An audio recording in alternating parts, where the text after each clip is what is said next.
welcome to this explainer. Today, we're diving into the brilliant, bizarre world of the Netflix series Maniac. Now, if you've seen even 5 seconds of this show, you know it looks, well, kind of like an 80s arcade game just had a massive existential crisis, right? It's all neon lights, shifting realities, and completely surreal vibes. But actually, scratch that. We're not just here to talk about the wild aesthetic. What we're really going to explore is how, beneath all those incredible, trippy visuals, the show is hiding a much darker, much more urgent truth about literally all of us. Okay, let's dive into this. Section 1. The Fantasy of Escape. To actually get what the show is trying to tell us, we've got to look right past the retro-futuristic computers and the weird lab coats. We need to confront this super dangerous modern belief. Pain is just a glitch to remove. In the world of Maniac, and let's be honest, increasingly in our own everyday lives, there's this underlying assumption that emotional suffering, like sadness, grief, or anxiety, just isn't a natural part of being human. Instead, we've started treating these deeply human experiences as technical errors. It's like we look at our own emotional pain as a literal bug in our system, just a glitch that needs to be patched or deleted so we can get right back to functioning perfectly. So, how do the characters in the show try to remove that glitch? Well, they rely on external tools. We're talking technology, drugs, entirely altered realities. These characters willingly submit themselves to this massive, bizarre pharmaceutical trial because they mistakenly believe, they really believe, that these external forces can permanently solve their internal emotional suffering. They've completely bought into the fantasy that if they just find the absolute perfect combination of chemicals and computer programming, they can just bypass the hard work of healing and erase their pain completely. Boom, gone. Which brings us to Section 2, Society's Optimization Trap. Right here is where the show stops being just a piece of quirky sci-fi and turns into a giant flashing mirror. Because while that specific pharmaceutical trial is totally fictional, the mindset behind it, oh, it is entirely real. Modern society falls into this exact same trap every single day. Literally everything right now is relentlessly driven by optimization, productivity, escape, and just constant, unending stimulation. We are frantically downloading new apps to optimize our morning routines, and ironically, we spend hours managing those productivity apps instead of actually doing anything productive. We're always looking for the quickest avenue of escape, flooding our brains with constant stimulation. We're running on a treadmill, absolutely terrified of stopping, because, well, if we stop, we might actually have to feel something.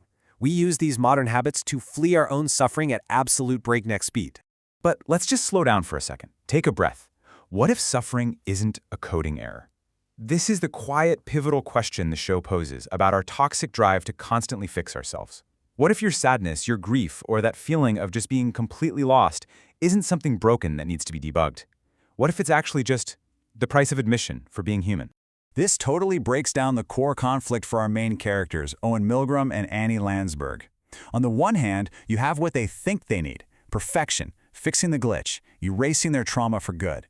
But on the other hand, look at what they actually need, connection and acceptance.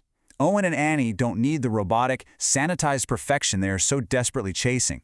The show subtly, beautifully reveals that you literally cannot cure a human heart with a software update.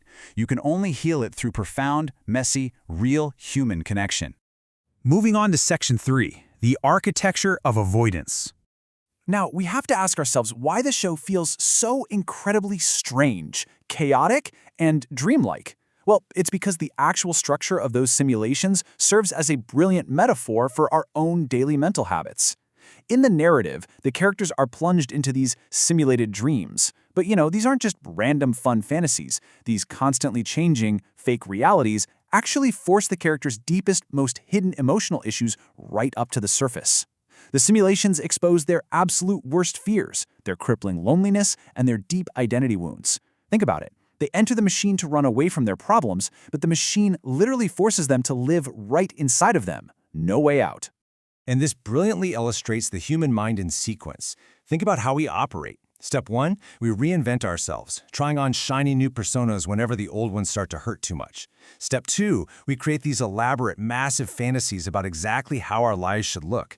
And step 3, ultimately, we do all of this just to avoid uncomfortable truths. The show's wildly unstable, constantly shifting worlds, they perfectly mimic how frantically our own minds work to avoid being fully present in reality. It's like a giant puzzle we build just to hide from ourselves.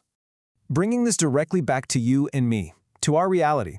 Just like those characters jumping through simulations, we constantly chase distractions. We chase those quick hits of dopamine and build fantasy identities online. We tell ourselves this pervasive lie over and over. Once I fix myself, once I finally get this one thing right, then I'll be whole. We treat our own lives like a DIY project that needs to be completed, constantly looking for the next big distraction to keep us from realizing that, well, the finish line doesn't actually exist. And that brings us to our final part, Section 4, the real cure. So if endless optimization, escape, and treating ourselves like broken machines isn't the answer, then what is? Let's peel back the final layer of this narrative, because it all comes down to this one idea. Stop treating yourself like a problem to solve. This is such a rare angle in modern storytelling, honestly. The show demonstrates that true healing absolutely does not come from escaping pain. You just can't outrun your own shadow. Healing only really begins when you boldly face your pain without running away, and when you finally drop the exhausting, heavy belief that you're just some broken object that needs to be repaired. The great tragedy of the show isn't mental illness itself. It's people becoming so profoundly disconnected from themselves and from each other that diving into a completely fabricated fantasy actually feels safer than existing in reality. It's the tragedy of choosing a safe, numb illusion over the beautiful, painful, messy reality of just being alive. Which leaves us with this pretty dark, heavy question. Are we overwhelmed because life is painful, or because we never ever stop mentally escaping it? I want you to really let that sit for a moment. Think about your own life. Is the pure exhaustion you feel coming from your actual day-to-day circumstances, or is it coming from the massive amount of mental energy you spend every single day trying to distract yourself, numb yourself, and escape those circumstances? The real cure was never escape. The solution to the glitch wasn't better technology, more productivity, or finding the perfect simulation. The cure was simply having the raw vulnerability to finally allow yourself to be seen. Flaws, glitches, the whole shebang. Because when we stop trying to optimize our pain away, we finally leave room for true connection. Thank you so much for joining me for this explainer.